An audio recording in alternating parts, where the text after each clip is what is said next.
the first panel is a sign of terrible diversity. Not only do we have two men on it, they're also both called David. On my closest right, we have David Best from Jet Aviation. David needs no introduction. He was here for a long time. He now has one of the largest territories in business aviation, covering North America and Asia Pacific for Jet Aviation. And on my far right, we have the legend that is David Dixon of Jetcraft. David's been I think David's been selling aircraft in the region longer than anyone else still active in the region. And before that, he had a career representing the Whyte brothers in Africa. So it's great to have you here. Right, David Best, how would you describe the business aviation market in one word? Just one. One word. Good morning, everybody. Al, thank you for laying on yet another great CGI event. I am going to say resilient. Okay, I like that. Am I allowed to expound now? You can now expand on it. I think it's I would say resilient. If you think about this industry and this market, we've, I think statistically we've got 32% more operational movements now than we had pre-pandemic. So this region. In the world, globally, yeah.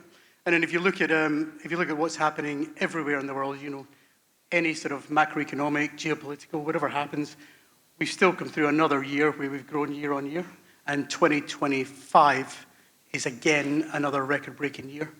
If you start peeling below it, there, by quarter in each of the regions, there's been sort of variation.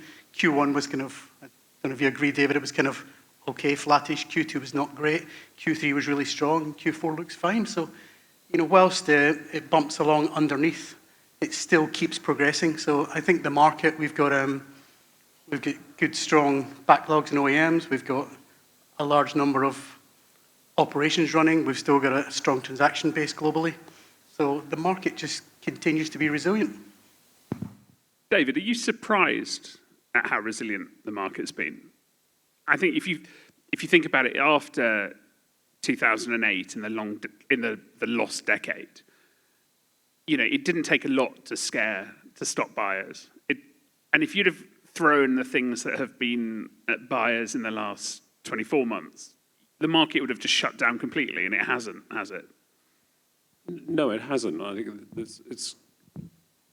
I've always felt that it's an industry that relies on the economy. If people feel good, they'll buy particularly corporate airplanes. So I'm sort of, to your first point about a word, my word is optimistic or optimism. Despite the uncertainties or the confusion that might exist created by one other word, tariffs, which you eulogized a bit about in your recent 1 minute. Looking at our sort of goldfish bowl, I think we still have got reason to get up in the morning and be confident that there's business out there to be had, and it's growing. David, are you a bit surprised at how resilient the market's been? Mr. Best. There we go.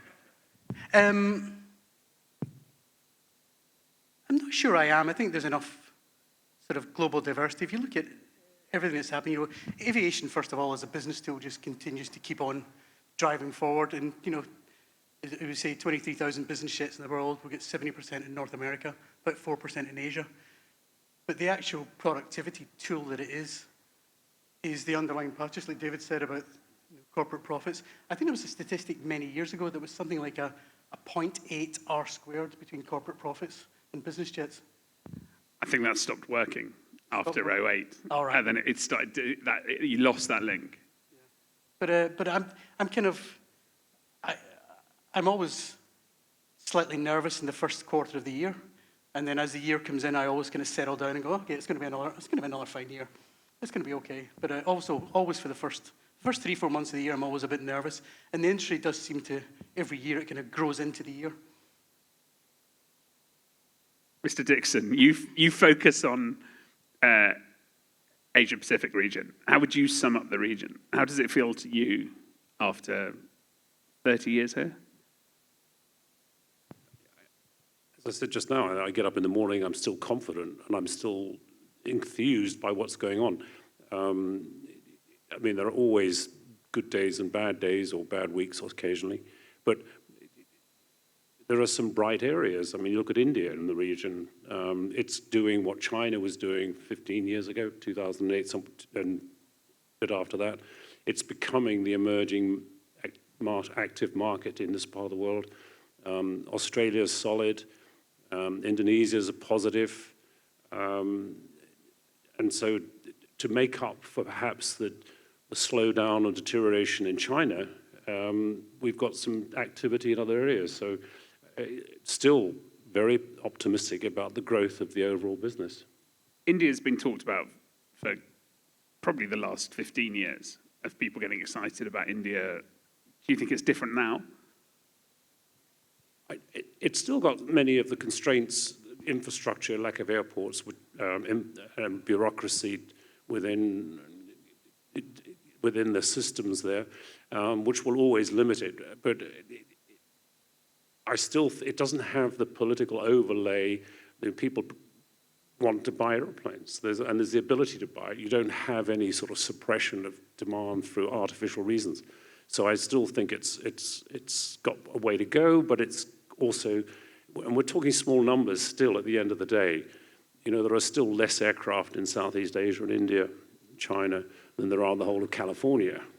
So we're talking about smallish numbers, but positive, yes, because it was a market that it was an overfly. You went from Dubai to Singapore and India was underneath you. Now you stop there. Now you must go there. You don't cover India, do you? I can't comment on it, though. I can comment on anything. I think so. You said I was based here. I lived here from 2012 to 16, and I came back into this region sort of about 18 months ago.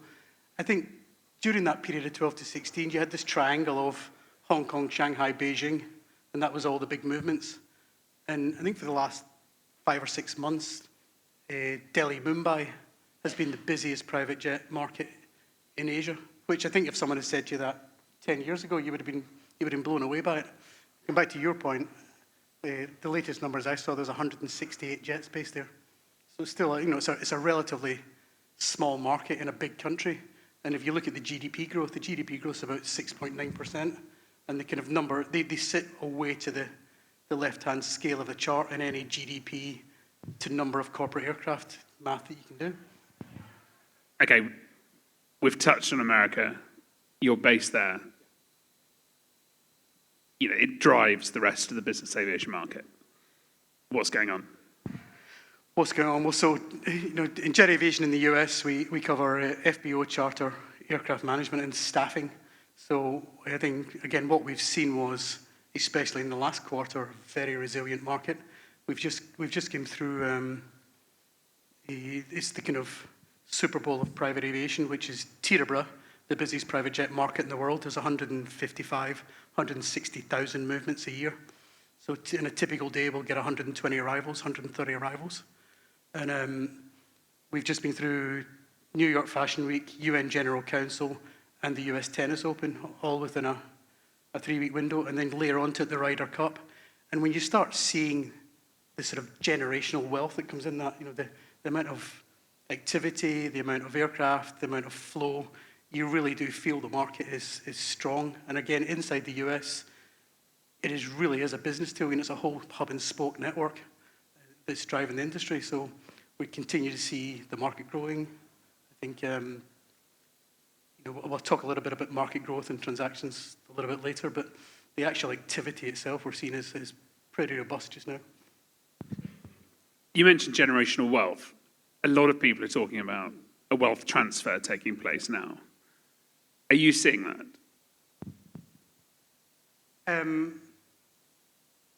We see some evolution in our customer base, but I think it's kind of customing over as opposed to right now. I think if you look at statistically what's happening, there's a layout of how much fractional's growing, how much business aviation continues to grow strong. So when we see that, you obviously see the need and desire for people to look at assets slightly differently. our focus is continue to drive on service excellence, convenience, be where our customers are. We try and only be in the top markets. So because we don't transact aircraft like Jetcraft do, we don't necessarily see that, but we see the managed clients continue to grow. David, are you seeing that? I know Jetcraft put out research early the year showing how the average age is getting a lot younger for your customers. You only have to watch the news if you can these days, and you sort of see where new technology entries coming up, and they generally are the younger generation. But then you look in Asia and you see the passing of generations to the younger siblings, and we're in a hotel chain where that has happened, where the patriarch essentially has moved back from day-to-day business, and the family, the sons and other members of the family are moving in. You're seeing that across the region. So that's a natural growth, and there's some younger in Indonesia, the younger generation coming through. So yes, that's a change, but that's a dynamic, I think, consistently. But in our industry, here in Asia, it's more obvious because when I started, which sounds like a history lesson, but in the late 1990s, there's a different people I'm talking to than I am now. It's just the generations, a lot of the same groups, same families, but the different person sitting opposite the desk. And is it as simple that, as one generation stops owning, or you get to sell to their 2 children and 3, or are you seeing, families sharing aircraft, or? There are squabbles, but I don't. You see some expansions of the family which don't all have the same view on private aeroplanes. Some are pro, some are against, which is natural, but I don't see that as negative generally. It's just a natural progression of human nature. And you're not seeing the younger generation, which has been talked about in the past, younger generation not being bothered about owning. Are you seeing that trend in Asia, where people are looking for other ways, programs with Vista, or are you still seeing an appetite to own an aircraft? We have to look at the number of Vista aircraft that are in this area. The reason you can see them is because their image, the color, you can see they're very visible. And the growing number of airplanes in this region or they assign to this part of the world, sort of between here, India, it's grown significantly. And you have to look in the workshops to see the aircraft, so that there's a business here. There are a lot of other less obvious brands expanding here, which have grown a little bit out of China, some out of China, where they've decamped from the mainland to here and still satisfying the mainland charter requirement. So, yeah, it's growing across the system. Other than fractional, no one's cracked it here on fractional. I think there's a psychological issue with it. It's a way off. Plus, we don't have the number of airports and all the stuff that North America and Europe benefits from, which enables that to really work properly. It doesn't. You can't get a landing slot in some places inside the sort of guarantee availability stuff. In America, with David, we've seen fractionals having phenomenal years since the lockdowns ended. Are you seeing, you're hedged because you've got the FBO, you're very happy to take a NetJets or a FlexJet through the FBO, but are you seeing a trend with aircraft management customers going, I want to move to fractional, or are they just using it as another option occasionally? So I think there's 2 ways of that. So if you look again, you look at the total global fleet. So I think, depending who you talk to, if it's one of the big banks or one of the big statistical companies, they'll say we're going to add between 700 and 800 aircraft this year, and then we generally retire aircraft at about a third of that rate. So from a fleet today of 23,000 aircraft globally, of which 18,000 in the US, that just if you take that movement of 700-800 a year minus the 200-300 a year, you're going to get you're going to get a fleet of 30 to 34,000 by 2034. So there's homes for these aircraft. They're growing. What we're seeing in fractionals, you're right, fractionals in the US it's a big part of it. I think the biggest fractional operator has got about 1,000 aircraft, but it's a fleet of 18,000, so it's still a lot of market out there for people who want to have their own aircraft. We've consistently grown the fleet over the last 5 years. The interesting thing about growing the fleet is the amount of work that goes into it. What people don't see is, say you add 10 aircraft to the fleet, well, it might take 50 transactions to get there. People buy aircraft, sell aircraft, move out of aircraft, move into aircraft, and you get all sorts of examples. We've got big customers who are expanding their fleet for convenience. They've given more levels of the company access to aircraft, so they're starting to run them harder. We've also got people who are, wealth creation. I've got one customer who he bought a 550, and the first time he'd ever sat in a business aviation aircraft was his own 550. So there's just, there's always, you can always find a data point to help you wherever you want to go. And I think one of the fun things about this industry is, an individual car manufacturer will push out more cars in a day than aircraft in a year. That growth, if you look at that on a compound annual growth rate, we're talking 2 or 3% a year for the fleet. Is that enough for all the companies in the market?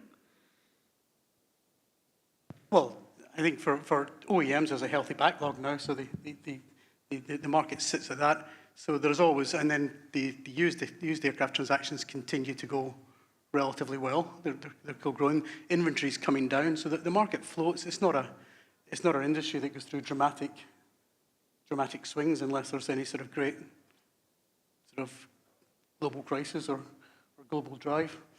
The other thing is, does the infrastructure stay with it? Because you buy an aircraft, it has to live somewhere. We spend a lot of effort and time making sure that we have the service available to follow our customers' needs and go there. But if you just do the math and the number of aircraft, if you do 800 aircraft a year, if 30% of them are large cabin aircraft, and then you take the retirements, you're 100 to 190 aircraft a year coming in large cabin fleet. Well, that takes 1 million to 1.5 million square feet of real estate, or 100,000 to 150,000 square meters if you're from this part of the world. An average large cabin aircraft is about 6,000 square feet, or about 600 square meters. It's a lot of infrastructure. So you can't dump 5,000 new aircraft into the market and say, where are they going to go? Like David said, landing slots, permits and everything. The market expands in a kind of an organized fashion. And you're feeling like it's a stable, organized time? There is, and we talked about this last year, to me, and this is my personal opinion, there's a generational shift on aircraft sort of size, structure, market. Hangars are generally built for 30 years, so 60 years ago we had Lear 45s, we had Hawker 800s, and they were 24 feet wide by 12 feet high. And then 30 years later, along came G4, and suddenly we had a transatlantic aircraft. It's 70 feet wide by 24 feet high. And all the hangars were built for small aircraft, so they were all rebuilt. And now we're in this third generation where, all the new generation large cabin aircraft are sitting at 104 to 109 feet wide, 110 feet wide. So infrastructure is now at the cusp of moving over to this third generation, which will sit there for the next stage. David? I think the best example of growth I can give, and it's a bit of a history lesson, I'm sorry, but when the ultra-long-range aircraft were launched, the Global and the G5, as it was, the projected market was 400 airplanes. And that was to be divided between two OEMs, not even Dassault, Gulfstream and Bombardier. Bombardier went to the board to launch an airplane with less than 50 LOIs. There's over 1,000 of them today. There's over 1,000 G5 and successors and 650s and things. So the market is growing. The demand is growing. They're getting bigger generally. I think we've probably topped out at the size of airplanes. They'll just go further. That seems to be the in word these days, go further. The space is sufficient.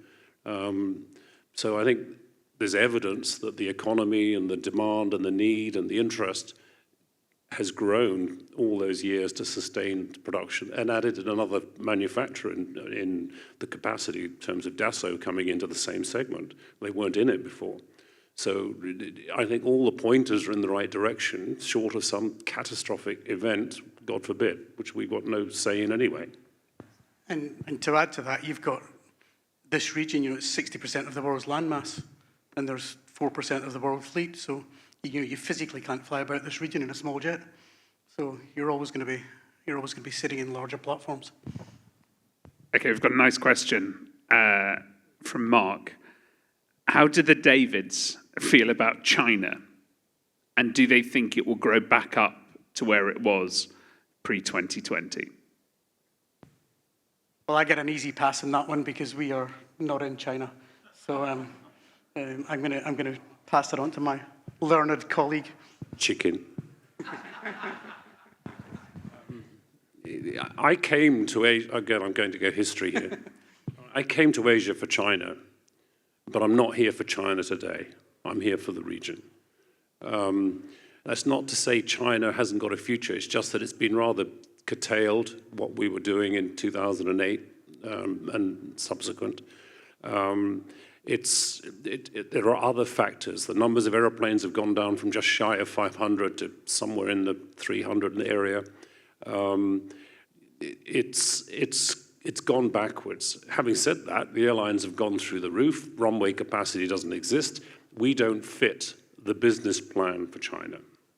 And I sometimes get asked, what are my views? My view is for Asia, and including Australia and India, that's my definition of Asia.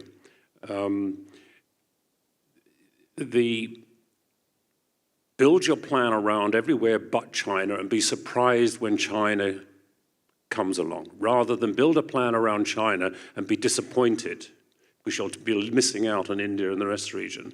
So it was popular. Everyone, I remember, saying, "Oh, what's your plan for China?" It was the sort of in thing because it was on everyone's lips. If you're selling car batteries or developing cars or some other things, I would say, fine, you should be in Beijing or Shanghai or wherever it is every other week. But for us, it's a tough call in our industry. But I don't see that as a negative. It's just a reflection of where the market is today. So I'm going to add to a history lesson here. I spent the early part of my career, I did 12 years in the whiskey industry, which I know might surprise some of you. But we had all of these projections about China high, China low, and it was just the most incredible thing. We ended up building warehouses in the back of China high projections. So it's not a question that's unique to the aviation industry. I think every FMCG manufacturer, every capital goods manufacturer looks at China and the scale of it and says, where's it going? What's happening to it? And it's how do you get there? Okay, sticking with this theme. I'm definitely not answering that. David, can we get your thoughts on the Philippines? Airport infrastructure and hard infrastructure, airports, FBOs, access, and soft infrastructure, political environment. Got virtually none of that. It's got a way to go. I won't get onto the political angle because it's always been a mess. I was trying to sell airplanes there during the EDSA revolution and going through all the protests to get to my meetings. I look past that in our business because we've got no control over it. It's one of the markets like Indonesia where the smaller aircraft play a role, which they don't in China and India, where you get the smaller Cessnas through right away up to the Globals and even bigger. So it sort of covers the spectrum. It's the classic environment. People do use them to get around the country. You can't get on a train and go from Manila to Davao. You've got to go on a boat, then back on the car or truck, and then you get another boat, and it's just impossible. So flying is the only way to get to some of the more remote parts of the country, especially if you're... A good example, I'm dealing with somebody who needs to support a mine, and that mine can't produce... It happens to be nickel, but if some certain critical equipment goes down, the only way to get it there is to fly it. So, yeah, the airports are limited, but there are 7,000 something islands, so potentially there's 7,000 airports. And maybe they'll take some float planes one day, not that that's necessarily our concern. Yeah, and I think all I can talk about is, what do we see it from our perspective? Effectively within the region, like I said, we grow our sort of services and capability where our customers want us to be. And our core part of the region is growing capability here in Singapore. And we have capability in Hong Kong and a lot of stuff down in Australia. So at the moment, we're fairly focused on keeping the core of our growth and expansion here. What are your thoughts on Singapore? We see continued growth in Singapore. I think Singapore is building continues to build its credentials as one of the, between here and Hong Kong, as core aviation hubs in the region. And I think you can see by the amount of investment that's coming in here and the number of sort of quality operators that are here, then it's a core part of the market. David, Singapore? I still do, refer to as an aircraft carrier in the context that you come in, refuel, rest, and go out again. But I've come up with another expression which I think describes all of us here, and it's the 4 Fs. You find them, aircraft, and the OEMs are here selling, the brokers are here selling. You finance them. There are bankers here who will finance them in order for you to buy them. There are people who will fuel them. They will sell you the fuel to operate them. And there are people here who will fix them when you break them. So Singapore is the 4 Fs. So if I could just say it, you fuel, finance, find, finance, fuel, and fix. There's Singapore in one. And the Singapore Tourist Board is jumping on that as we said. Okay, you both work for global business aviation companies. Quick thoughts on other regions. David, what are you hearing from your colleagues in Europe? So again, in Europe, we have a fairly robust, we've got about 1.6 million man hours of maintenance in Europe, so it's a fairly big part of our business. We've got, they're out of our 320 global aircraft, about 60 of them in Europe. So again, it's a fairly big part of the world. And again, sort of steady growth. Europe's had a strong year this year. A lot of maintenance activity and a lot of completions activity that carries on. So we're seeing it to be stable and growing.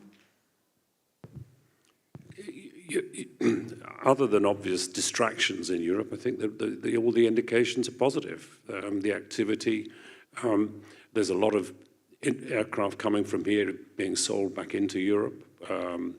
So it's positive. Again, I say, so long as there's no unforeseen issue that develops, it continues to grow. The demand is there. Basically, the economies seem to be fairly, I mean, there's always concerns on one country's currency might have moved a bit against the other one. But the overall direction is still up, growth. Middle East? Any thoughts on the Middle East? That's certainly become more active recently, and I think you've seen that in the way there are outward investments, their outward reach into industries generally around the world, whether it's renewables or whether it's out there, and investing in infrastructure, things like that. I think that they're becoming more of an export-orientated market. They need to get into the market. It's a bit like China was in the early 2008 onwards, where they started to explore other parts of the world, and so people are traveling, and so yes, very much so. We've got Pooja speaking later, but what's your thoughts on the environment? I was going to comment on the Middle East first. Okay, you do Middle East first. So I think if you'd said, we talked about India earlier on, if you said to me, give me 3 markets that you think are relatively exciting just now, I would say it would be India, Middle East, and Brazil, which is they're the growing regions. I think Middle East is interesting because traditionally it's a relatively small physical number of aircraft, but I think nearly 40% of all business jets in the Middle East were converted airliners. So the kind of large cabin expansion there is pretty noticeable. And like David said, I think the governments there have got strong ambition to actually drive this and make it a much more kind of accessible part of the market. Okay, we've got Pooja speaking later about sustainability. What's your thoughts on sustainability now? So again, I talk from a Jet Aviation perspective, and we invest a lot of time and effort in building sustainable buildings, making sure that sustainable aviation fuel is accessible for our customers. You obviously have different pressures per region. It's a different political environment in Europe versus in US versus APAC, and we're making sure that we are sort of staying ahead of the customer's needs and being responsive to it. So, Pooja will obviously talk about SAF availability, et cetera, but it's kind of a license to operate in a lot of these regions. Do we have any questions or comments, old school questions or comments in the room? Okay. Mr. Dixon, what is... Oh, no, we've got a nice audience question. What do you see as the next big thing for this industry? It doesn't have to be positive. It could be... I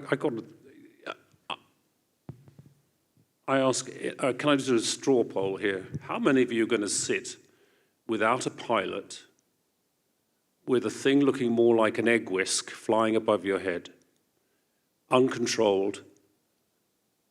I think he's talking about eVTOL. I'm suggesting that, are we going to get into pilotless eVTOL? Yeah, I would. In China or in India? India, I would. Yeah, Louisa's booked you on Or already. anywhere, frankly.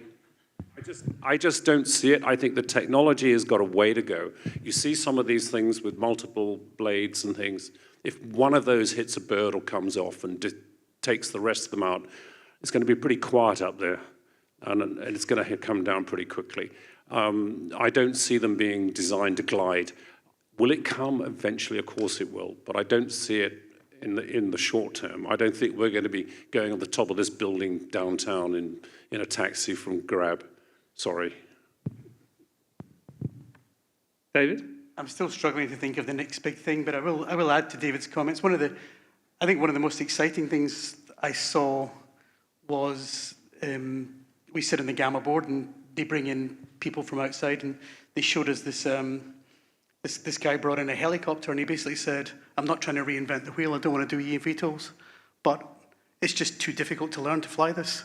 So they've effectively invented a helicopter with no collective and no joystick, and it's just like driving a Tesla with one small stick, and he can teach anyone to fly it in 20 minutes. So I think the next big thing you'll see is a lot like pilot resources and safety in the industry becoming much more a driving factor, and maybe that takes you slowly towards single pilot operations, which eventually takes you towards something else. But the technology in that front is exciting. The most exciting thing I saw at MBAA base last year was CAE had VR headsets for pilots to train, and they can actually train in a hotel room and touch the, if it's a button that you pull down and twist, you could do that. It was unbelievable. David, you're wrong. 100% of the people in the room are excited about eVTOLs. I said, would you go in one? Would you go in one? Yeah, I would, yeah. Okay. Bristow is one of the launch customers. If Bristow said, will you go in an eVTOL, I would. What I'm getting at is, I think, is a way to get how many variants, companies, and how many have gone bust already?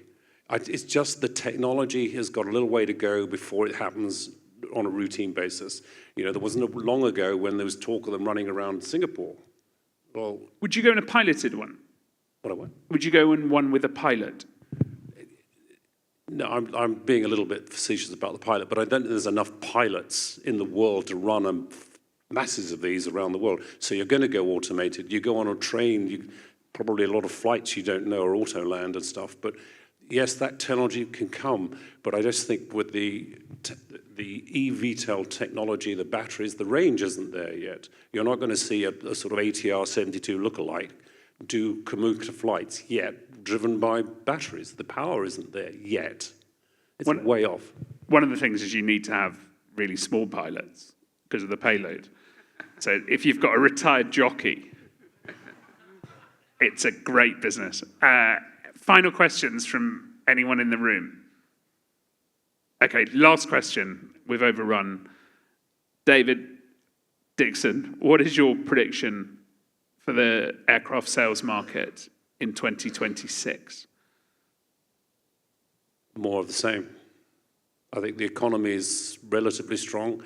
Again, if something stupid happens somewhere, we may not be getting up in the morning, but I think positively, yes. I think the growth is there. David? I think we continue to invest in facilities, service, infrastructure to accommodate a market that continues to grow. So you're optimistic? Absolutely. Quiet first quarter, but... Nervous first quarter, yeah. Just personal. Okay, thank you very much. I'd forgotten that David Dixon has a habit of starting the conference as a real downer, but he usually cheers up as it goes on. So thank you very much.